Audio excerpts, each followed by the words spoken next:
Zayla Wilson, we need to speak with you about the prepaid funeral plan accounts. Those accounts were all handled correctly, and I have the documentation to prove every one of them. Zayla Wilson ran 4 funeral homes across rural Indiana for decades. 64 families handed him their money and their trust at the most vulnerable moment of their lives. Every single one of those families got back a piece of paper that meant nothing. 64 families came forward to tell us that no trust accounts exist on their behalf and that the paperwork you gave them was not legitimate. I think that He was over 1,000 miles from home when the cuffs went on. 64 counts. More than $500,000. 64 families in rural Indiana who had handed Zayla Wilson their money and a piece of their peace of mind, believing he would honor a promise. He honored none of it. Within 72 hours of his arrest, Randolph County investigators would begin matching forged trust documents to victim names, one for every count in the sealed indictment. And the worst part of the case was not the money, it was who he stole it from. Before we go any further, I want to ask you something.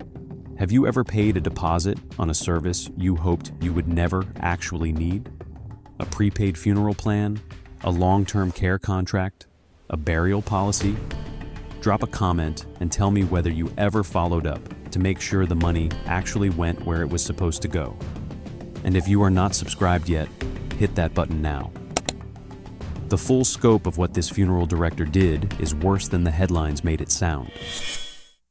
Zayla J. Wilson Jr. was born in 1964 in Randolph County, Indiana.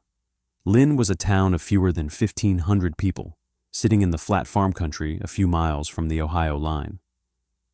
His father owned a small hardware and feed business off State Road 36, the kind of place where customers paid in cash, ran tabs that closed at the end of the month, and brought their children inside on Saturday mornings. Trust was the local currency. Everybody knew everybody, and reputation was not built in a quarter, it was built across generations. Zayla Jr. was the only son. His mother had been a school teacher in the Randolph Southern District before she married. She kept household ledgers in a wire-bound notebook on the kitchen counter, and she taught Zayla to read by walking him through the columns. By the time he was 9, he could balance her grocery accounts to the penny. Neighbors said he had an old man's mind in a boy's body. A high school counselor wrote, in his junior year evaluation, that Zayla Jr. was polite, attentive, and unusually composed in difficult conversations. That last phrase was prophetic. In 1982, the summer after high school graduation, Zayla took a part-time job at the Thornburg Funeral Home in Winchester, the Randolph County seat. He started by mowing the grass at the chapel and washing the hearse on Saturday mornings. He earned $3.35 an hour. Within 6 months, he was inside the building, helping the director set chairs for visitations and walking grieving families to the parking lot when the services ended. He did not flinch. He did not look at the floor. He looked at the widow, and he asked her how she was holding up, and he meant it. The director, a man named Hollis Thornburg, told Zayla's father over coffee that the boy had a natural gift for this work. He enrolled at the Indiana College of Mortuary Science in Indianapolis in the fall of 1983. The program was 2 years. He paid his way by working night shifts at a hospital morgue downtown. His instructors graded him satisfactory across all practical examinations and noted that he demonstrated unusual composure during family removals. He earned his Indiana funeral director's license in June of 1985. He was 20 years old. He went back to Randolph County. He went back to Thornburg. He started at the bottom, picking up bodies at 2 a.m, dressing them in the prep room, sitting with families to choose caskets at 1 p.m. And he worked his way up, slowly and without complaint, for the next 12 years. He married Diane in 1989. They had 2 children, a son and a daughter. They bought a modest 2-story house on West Sherman Street in Lynn. Diane taught Sunday school. Zayla coached his son's Little League team for 3 seasons. He drove a used Buick. He never raised his voice in public. He was, by every visible measure, the kind of man a small town wanted to bury its dead. In 1997, Hollis Thornburg retired. Zayla bought the funeral home from him over a 5-year note. Then he bought another, then a third. By 2008, Wilson Shook Funeral Homes operated 4 chapels across 2 counties: Dunkirk Memorial Chapel up in Jay County, and Thornburg, Thomas, and Fraze Brooks chapels spread across Randolph. He carried 4 licenses, 4 staffs, 4 sets of books. He drove between the buildings in a black Lincoln Town car. He was 43 years old, and he had become, in the small economy of Eastern Indiana funeral service, a quiet success. To understand what Zalo Wilson did, you have to understand what a prepaid funeral plan actually is. In the state of Indiana, a prepaid funeral plan is a legal contract. A family pays a licensed funeral director, in advance, for the services and merchandise they will need at the time of death. The amount can run from a few $100s for a direct cremation to $30,000 or more for a full traditional burial with a casket, a vault, a viewing, a graveside service, and a granite marker. People buy these plans for 2 reasons. The first is to lock in current pricing so their children are not facing inflated costs in 20 years. The second, and the deeper one, is dignity. They want to spare their family the question of what to do, what to spend, what their mother would have wanted. They want to hand their loved ones a folder and a phone number, and the simple sentence, "It is already taken care of." Indiana law does not permit funeral directors to keep that money in the business operating account. It cannot sit in a checking account. It cannot pay payroll. It cannot pay the electric bill. It cannot be invested in the director's name. The funds must be placed in what is called a funeral plan trust, administered by a licensed third-party trustee. The most common administrator in Indiana, and the one Wilson used in his contracts, was a company called Master Choice. The trust holds the money. It earns interest. It releases the funds to the funeral home only when the service is rendered. If the family changes their mind, the trust refunds them, minus a small administrative fee. If the funeral home closes, or the director dies, or loses his license, the trust still holds the money, and the family is made whole. That is the system as written. The system as written depends on one thing. It depends on the licensed funeral director, the one named on the contract, the one who took the family's money, the one who signed his name above the line that reads "deposited in trust," actually depositing the money in trust. There is no second check. There is no state auditor knocking on the door of every chapel, every quarter. The Indiana State Board of Funeral and Cemetery Service issues licenses and investigates complaints, but it does not, in practice, audit individual prepaid trust deposits in real time. The system runs on the assumption that the man with the license will do what the law and the contracts say he must do. For decades, Zalo Wilson did exactly that, and then, at some point that investigators are still trying to pin down, he stopped. The earliest victim contracts that prosecutors have so far identified date to the mid-2010s. The pattern, as reconstructed from 64 sets of documents, is almost mechanical in its simplicity. A family would come into one of the 4 Wilson Shook chapels. Most of them already knew Zalo, or knew somebody who did. They would sit in the small consultation room, quiet wallpaper, a box of tissues on the corner table, a framed Indiana funeral director's license on the wall behind his desk. And they would talk about what they wanted. Sometimes the conversation lasted 20 minutes. Sometimes it lasted 2 hours. Zalo took notes by hand. He asked about hymns. He asked about photographs. He asked whether anyone in the family had strong feelings about open or closed casket. Then he printed the contract. The contract was real. The line items were real. The total at the bottom was real. The family wrote a check, or handed over a credit card, or in some cases brought cash in an envelope. Zalo signed his name. He gave them a folder. The folder contained their copy of the contract, a glossy brochure for Master Choice Funeral Plan Trust Services, and a 1-page confirmation letter on what appeared to be Master Choice letterhead, with what appeared to be a Master Choice account number, stating that the family's funds had been placed in trust on a specific date. The letterhead was fake.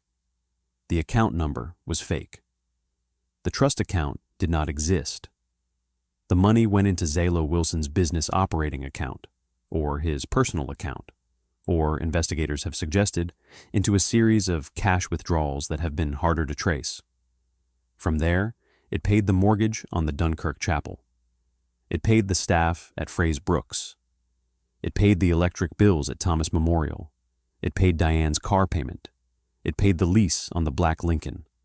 And as the scheme matured, it paid the gap left by the previous year's prepaid plans, whose families had now begun to actually die, and whose funerals he was now legally obligated to provide with no trust account to draw from. Investigators believe this is the part of the operation that turned a one-time temptation into a structural fraud. Once the first families started passing away, Zylo had to deliver real services with real costs: caskets, vaults, embalming fluid, cemetery plot openings, transportation, staff time, and he had no trust money to cover them. So, he funded those funerals with the prepaid money he was currently taking from new families. He was, in effect, running a Ponzi scheme inside the funeral industry, where the investors were people planning their own deaths. The signs were there, they were just not seen. Wilson Shook Funeral Homes was placed on probation by the Indiana State Board of Funeral and Cemetery Service for unrelated compliance issues. The probation was a regulatory yellow flag, but it did not trigger a forensic audit of the trust accounts. In December of 2024, a separate complaint was filed against Wilson by the Wayne County Coroner's Office. Chief Deputy Coroner Dylan Pitcher signed it personally. Wilson had told a bereaved family that their loved one's death had been a homicide. Law enforcement, crime scene investigators, and a forensic pathologist had all independently concluded it was a suicide by gunfire. Wilson was not a forensic pathologist.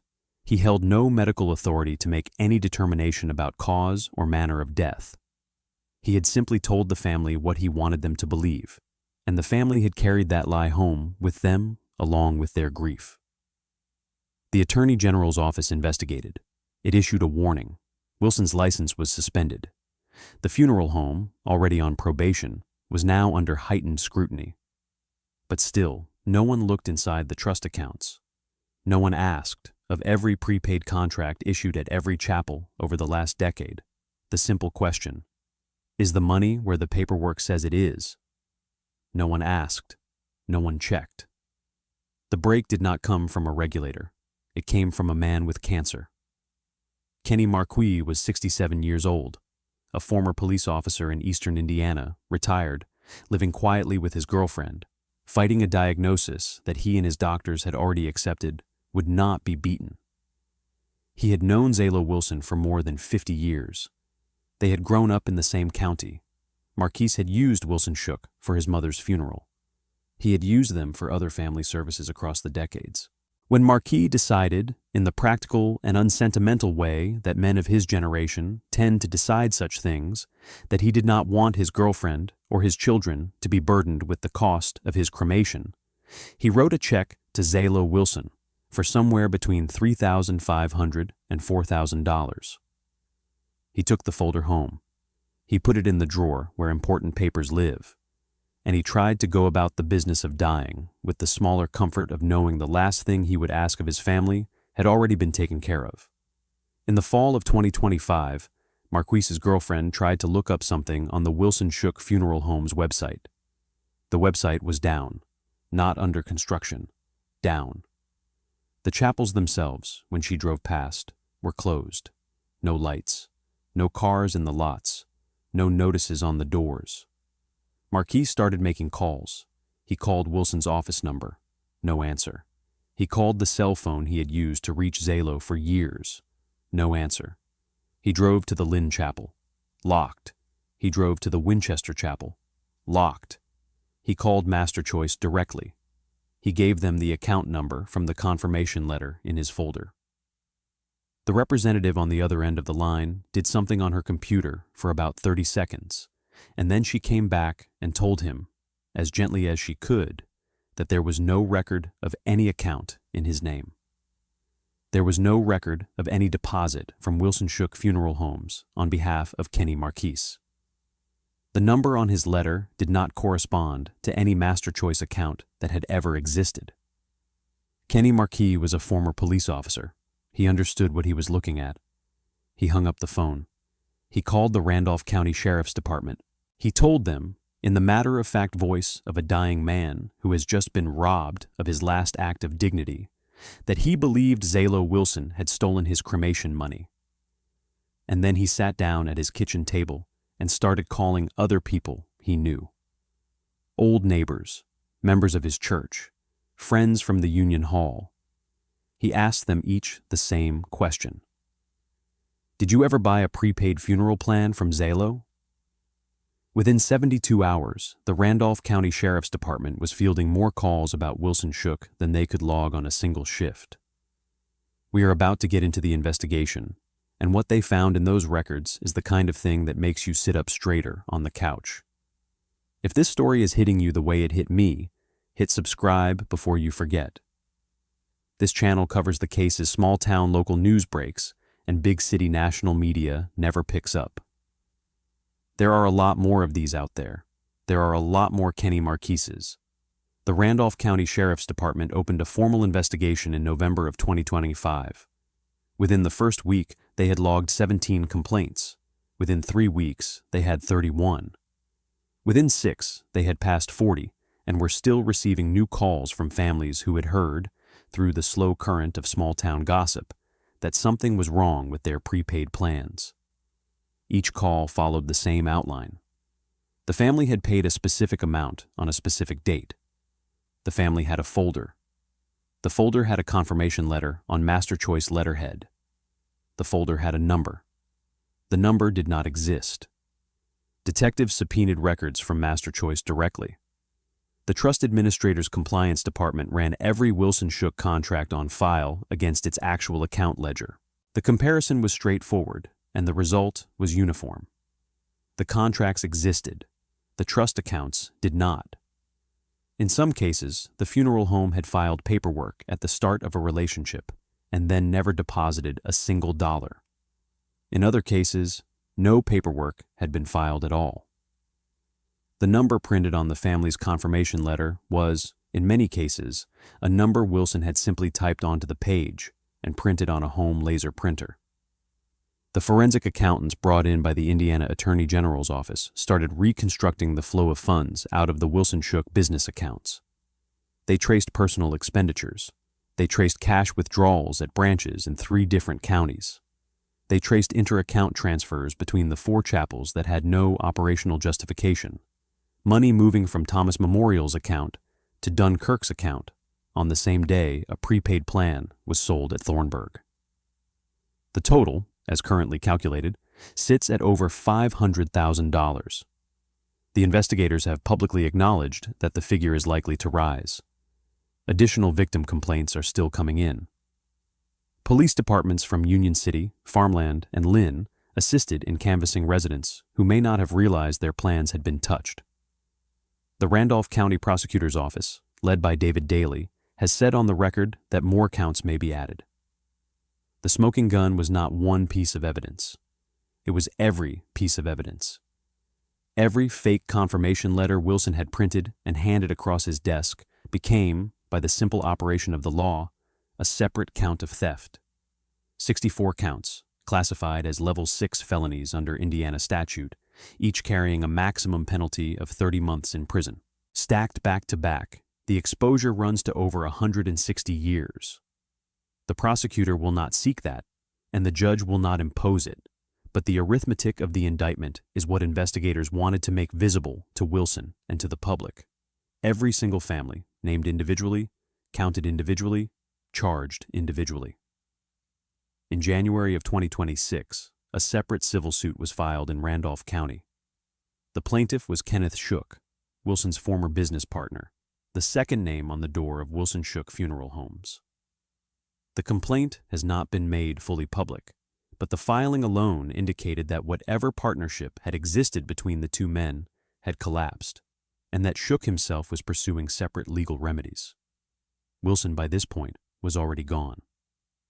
The grand jury returned a sealed 64-count indictment on February 11, 2026. The Randolph County Sheriff's Department went to serve the warrant at the Lynn address. The house was dark. The Buick was not in the driveway. Diane, according to neighbors, had not been seen in some weeks. There was no forwarding address. Investigators worked the phones. They pinged credit card activity. They contacted family members. They contacted law enforcement in adjacent states. The trail eventually pointed northeast, far northeast, well past the Indiana line, past Ohio, past Pennsylvania, past New York, into the upper reaches of New England. Zalo Wilson had driven, or been driven, to Aroostook County, Maine. Aroostook County is the northernmost and largest county in Maine. It is more than 1,000 miles by road from Lynn, Indiana. It shares a long border with Canada. It is a place a man goes when he does not want to be found by anyone who would think to look in the middle of the country. On Friday, February 27, 2026, the Randolph County Sheriff's Department, coordinating with Maine State Police and local sheriff's deputies in Aroostook, executed the warrant. Wilson was located. Wilson was arrested. He was 61 years old. The exchange at the arrest, as later described by Indiana officials, was brief. The officers identified themselves. They told him he was being arrested on a Randolph County warrant. "Mr. Wilson, we have a warrant out of Randolph County, Indiana. 64 counts of theft. Place your hands behind your back." "I understand. Do you have any weapons on you?" "No, sir. Anything you want to say?" "I would like to speak with an attorney." That was it. He did not argue. He did not deny. He did not, in the moment, mention a single name. He simply put his hands behind his back, and he asked for a lawyer, and he went quietly into a vehicle 1,000 miles from the people he had stolen from. As of the most recent reporting, Zalo Wilson sits in custody in Aroostook County, Maine, awaiting extradition to Randolph County, Indiana. No plea has been entered. No trial date has been set. The case is pre-trial. The investigation is ongoing. Additional charges, the prosecutor has said, are likely. The 64 counts already on the indictment are level 6 felonies under Indiana law. Each one carries a maximum sentence of 30 months. Each one carries a fine of up to $10,000. The Randolph County Prosecutor's Office has not publicly stated what sentence it will seek if Wilson is convicted at trial or if he reaches a plea. But the structural reality of the case is that no Indiana judge will treat a 64-count fraud against grieving families as a candidate for leniency. The victims are sympathetic. The pattern is deliberate. The duration is years. The fled the state element will not help. The Indiana State Board of Funeral and Cemetery Service has stepped in for some of the families. They have offered to cover Kenny Marquise's cremation costs directly. They have indicated they will work to make as many victims whole as the funds available to them allow. The board, however, is not the trust.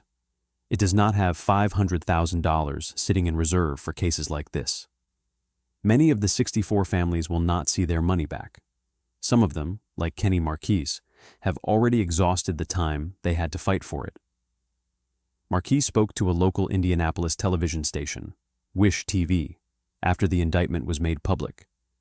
He did not raise his voice. He did not curse Wilson on camera. He said, in the slow, measured cadence of a man whose body was failing him, that he had known Zalo for more than 50 years, and that the part that hurt the most was not the money. The part that hurt was the trust. He had paid the money so his family would not have to. That was the entire point. And now his family, whether he lived another 6 months or another year, would have to. Diane Wilson has not been publicly charged. Kenneth Shook's civil suit remains pending. The 4 chapels, Dunkirk Memorial, Thornburg Memorial, Thomas Memorial, and Fraze Brooks Memorial, remain shuttered. The signs are still up on the doors. Inside, somewhere in a filing cabinet at one of the 4 locations, are the originals of the contracts Wilson signed. The originals match the copies in the family's folders. The folders match each other. Only one document in the chain ever lied. The confirmation letter from a trust that did not exist. 64 families. 64 letters. One man who knew exactly what he was doing, and one moment, every time, when he handed across a desk a folder he knew was a lie, and watched a grieving person hold it like a promise. This case is hard to sit with, But the one on the right-hand side of your screen, the next one in line, is somehow worse. Click it and see.